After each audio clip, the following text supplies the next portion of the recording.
এইটা হইল অতিথিপরায়ণ। অতিথির আসলে ওনারা এখানেই থাকতেন।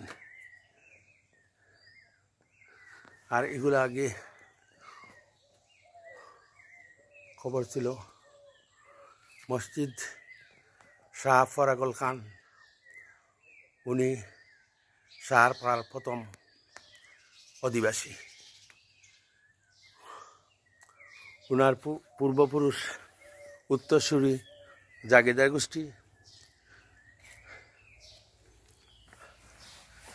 আর এইটা আমাদের মুকামের শাহ কামালের খবর, তার ছোটো ছেলের খবর আর তার বিবির খবর। এটা আমরা মাটি ভরাট করার পরে অনেক নিচে চলে গেছে। এখন আমরা চিন্তা করতেছি এইটারে কীভাবে ডেভেলপ করা যায়। ইনশাআল্লাহ আমরা এটার সমাধান খুঁজে পাবো।